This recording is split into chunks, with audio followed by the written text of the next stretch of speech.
Искам още веднъж едни огромни аплодисменти за Хикари Танака, която представи предишната презентация за Кинцуги. Искам също вашите бурни аплодисменти за всички наши партньори на евента, включително А1, Кока-Кола, Озон, Виза, Фанта, BTV. Аплодисменти за всички наши партньори. И сега продължаваме с следващата лекция, която е една много интересна лекция. Това е героят от японския фолклор Jiraiya.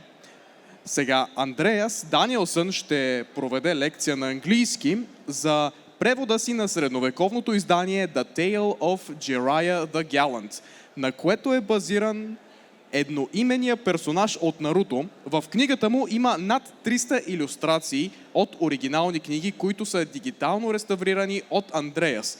Преводът му може да се закупи от повечето големи онлайн магазини, включително и Амазон, което осигурява достъп до книгата до почти целия свят. Така че искам да приветствам на сцената. I would like to welcome Андреас Даниелсен.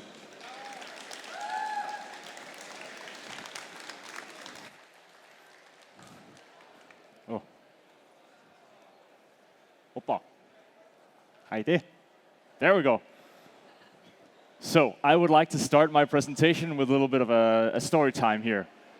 Back in the year 2009, a long time ago, I started studying Japanese. And just like every other person who studied Japanese at that time, I was watching Naruto to learn Japanese, right? And I became quite the big Naruto fan, especially of the character Jiraiya. He was my favorite character at the time.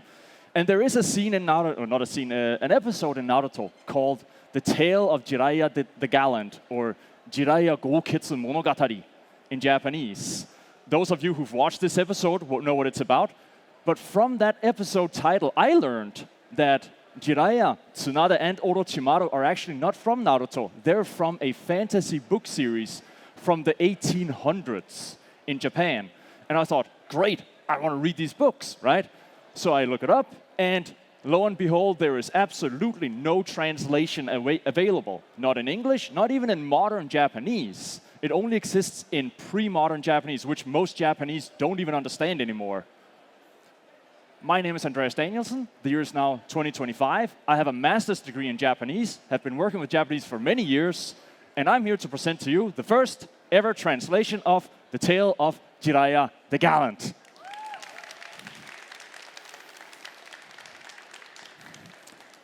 So, to tell you a little bit about this story. The Tale of Jiraiya the Gallant is the longest running book of its kind from the Edo period, or one of the longest series. It was published from 1839 until 1868. 43 volumes in this book series. You see, this is actually some of my private collection. I have all the books collected and scanned and made into a nice book. It was written by 4 different authors and illustrated by 7 different illustrators. Why? Because it was published over so many years that people kept retiring. So they had to find new people to continue the story. To tell you guys a little bit about the world that these books came out in. During the Edo period, Japan had an unprecedented time of peace and stability, which meant that people suddenly had free time, especially in the city Edo, or modern-day Tokyo, which meant that suddenly they started reading a lot, which gave birth to a really prolific publishing industry. Cameraman. And that gave birth to this kind of book called gesaku, or frivolous literature. Literature that was meant to entertain. This was not educational. This was not for people to show, oh, I'm so good at writing poems and look at my beautiful calligraphy or something. This was just to entertain, like Marvel Comics or Pulp Fiction is nowadays. And within that literary genre came this thing called the Gokan.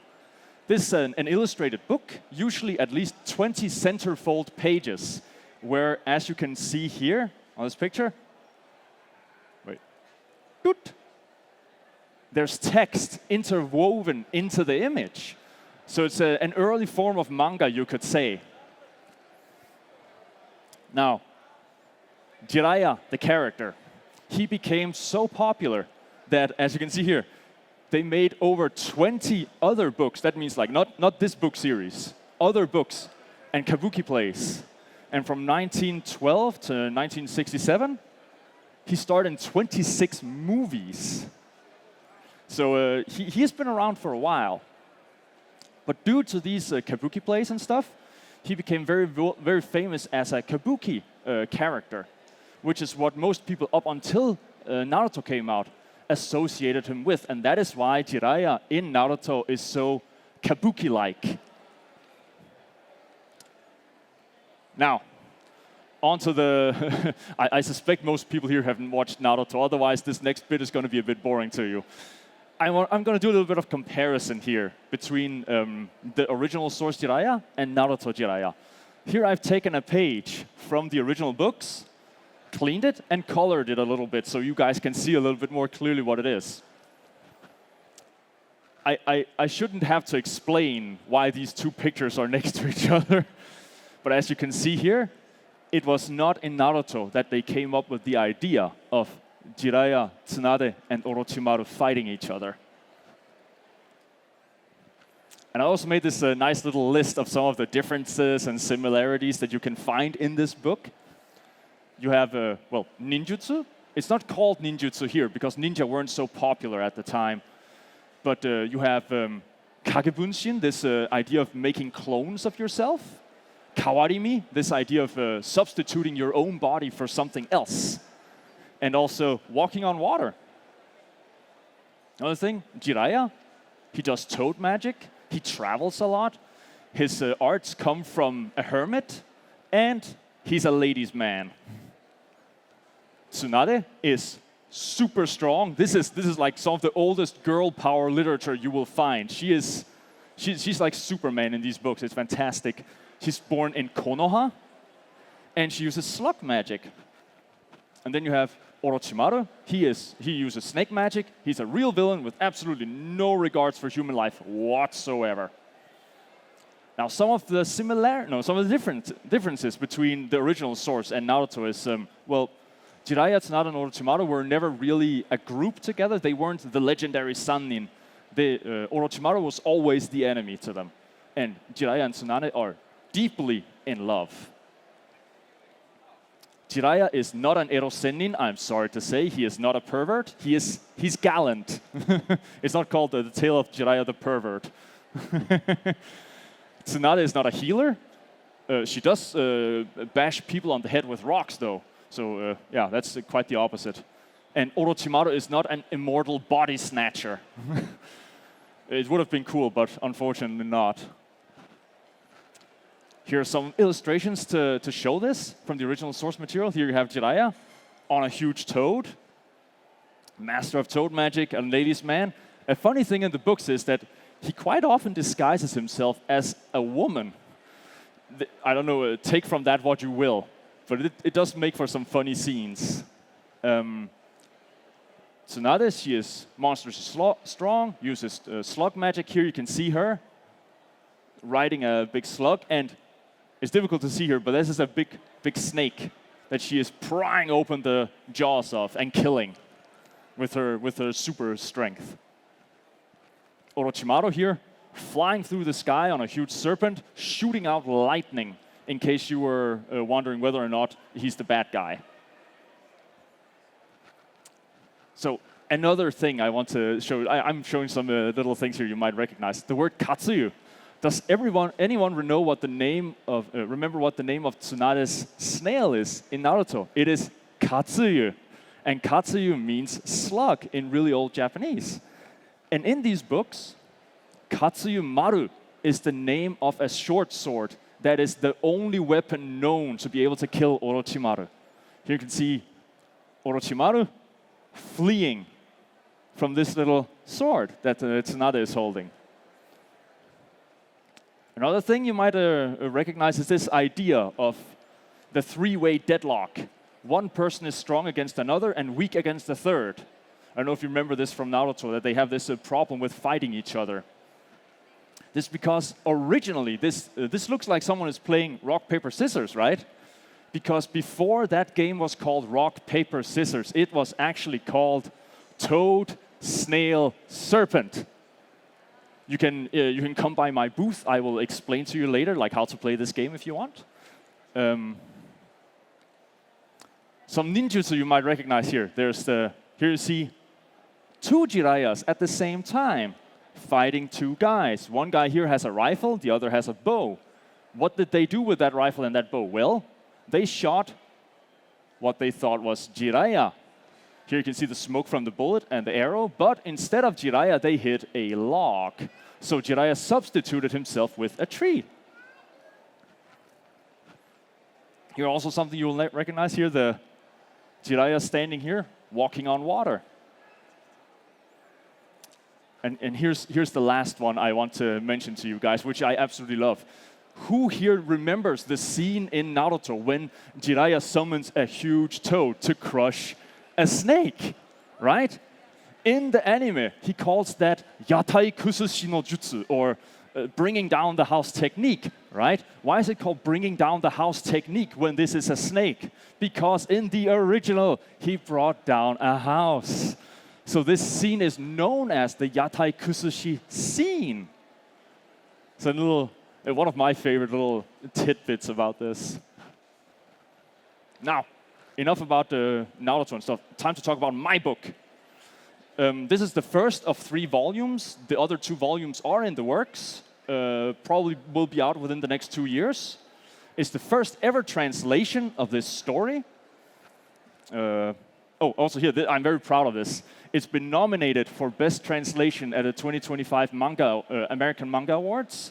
The jury is still out. In August, they'll decide on who wins, so cross your fingers. And this book has all 300 plus original illustrations. It took a long time to put them in there, by the way. Now, to make this translation, I had to do a lot of research, especially on stuff like locations. In the book, I've added this map that shows some of the main locations because most of these places are not called this anymore, like in modern Japanese. Some of them have disappeared, like some people don't live there anymore, right? Here's an example of one of the maps I had to use. This map is like 6 by 4 meters big and is 400 years old. And here, this is one of the locations I'm the most proud of. This town, that's Jiraiya's birthplace. It doesn't exist anymore. That was kind of fun to find. Also, another thing that makes it difficult to translate this stuff is that this is a culture that doesn't really exist anymore. And it has puns, it has jokes, it has references to other pop culture at the time. And how do you translate that to a Western audience who is almost 200 years removed from this? You can imagine translating like a Deadpool movie in 180 years to a person from China maybe, who doesn't know what Deadpool is, or try and translate a meme like this one to someone who doesn't know what Pepsi is. I don't know if you know this meme. Now, what's next? Well, the other 2 volumes still being made. We made this little mock-up, my editor and I. This is Tsunade and Orochimaru. This is more or less what they're going to look like when they're done.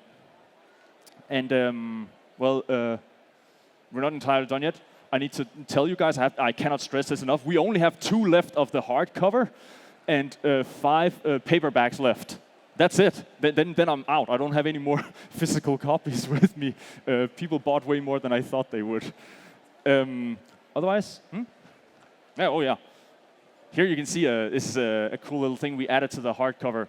On the back, there's this toad. If you buy all 3 books when they come out, it'll create like this big picture of a toad where there's like an epic battle scene happening. But that's going to be in the future. Otherwise, you can follow these QR codes to get the book. When we run out, it's on Amazon, on most of the large booksellers. Basically, you can get it from mostly anywhere in the world. The hardback, however, you cannot get in Bulgaria. You will have to order it from Germany. So, yeah, 2 left, and then I'm out. Oh, I was just told that my wife, while I've been here, already sold one. So this is the last copy we have here at Aniventure. So you'll have to come to my booth over there in the Asia corner if you want to get it. Okay, so thank you. And the floor is now open to questions.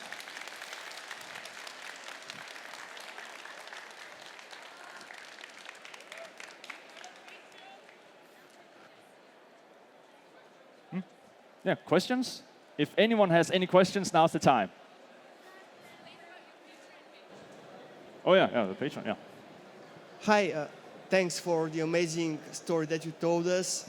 Did you find what exactly means the name of Jiraiya? Because usually in Japanese culture, the names mean something. Yes, excellent question. Actually, Jiraiya takes inspiration from a lot of different sources. I won't make this too academic, this explanation. Originally, it was slightly inspired by a Chinese folklore bandit who wrote next to doors that he went into. Like when he robbed the house, he literally wrote, "I was here." And in Japanese, that was read Garaya when that came to Japan. But they changed the names a little bit, so it was like, "I came," and then the last ya sound, that's kind of like just to say, that's me, right? So that was written, "I came," right? But when this book came out, because of something that happens in the book that involves lightning and thunder, the name became Jiraiya, meaning the young thunder. And that is where the name is from. Very, very shortly told. Any other questions? Oh.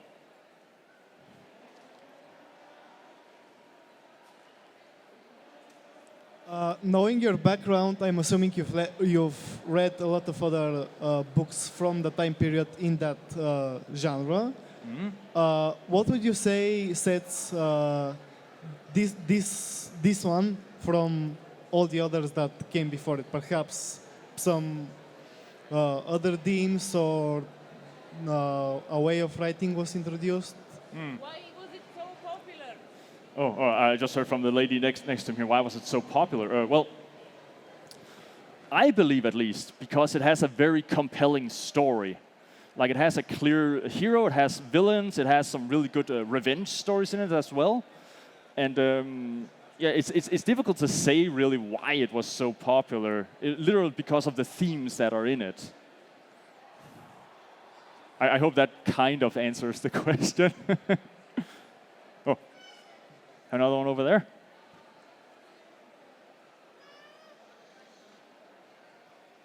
Opa. Because you said that even modern Japanese, it hasn't been translated into modern Japanese, but even Japanese today could not understand the language that was written back then.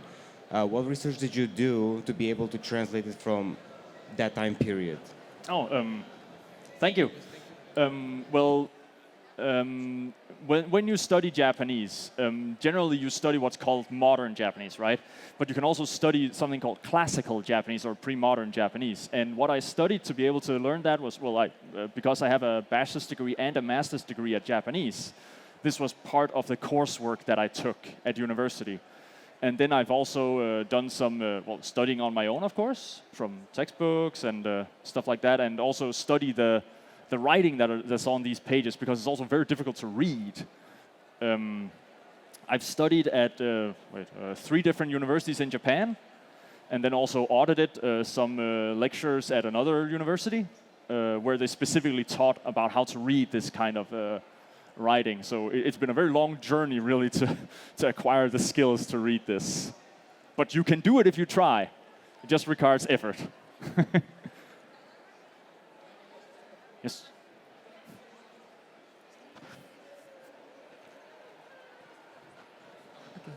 What is it that kept you so motivated throughout all these years that you were working on all these translations? You had to learn so many things.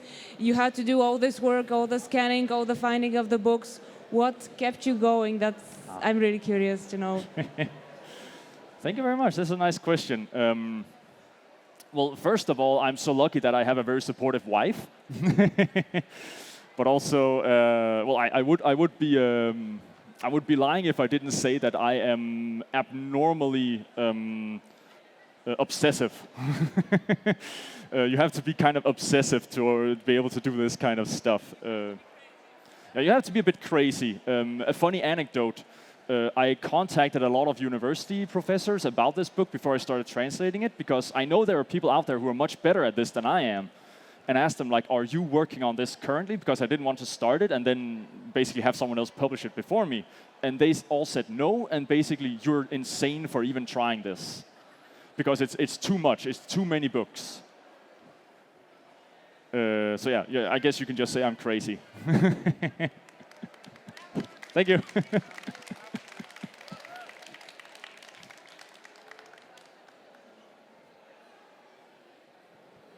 Thanks. One more from me. Yeah. Is there any mention of Naruto or some kid who is going to save the world, not with war but with peace? This is my first question. And the second one, how tough was that for you to get those old volumes that you are working with? Where you find them? Because probably they are in libraries, but it's very tough to get something that was published 200 years ago. Yeah. Good question. First of all, I don't want to spoil too much of the story. There is a young boy in this book who is orphaned and then basically adopted by Jiraiya for a short period of time before being returned to his nearest relatives. And he does make a comeback later in the story, and he does save Jiraiya from one of Orochimaru's foul tricks. So there is a little bit of like an idea of him having taken a pupil who later saves him in that sense. A little bit. Otherwise, like where the author of Naruto got their hands on it, you mean? Or well, because it's been done in a lot of different ways, and there's also academic literature on it, right? You don't need to actually read the books if you speak Japanese and are willing to read all this academic literature to get your hands on what the story more or less was. And also, the original prints are available at various universities that have them online digitally. Like Waseda University, they have it in their, what's called, online library. But of course, unless you can actually read this ancient Japanese, then you can't really read it. And the way I got my hands on it is that I spent a couple years searching auction houses and what's called antique stores. A lot of money actually went into getting my hands on all the original prints. But that's a good thing because now I can sell it relatively cheap. Otherwise, I would have to pay a licensing fee to the universities and libraries. This book would be like 4 times as expensive if I didn't do that. So you're lucky that I'm selling it so cheaply to you guys. Oh yeah, I forgot to say that. I actually brought some of the original books. They're at my booth. They're like the original actual copies.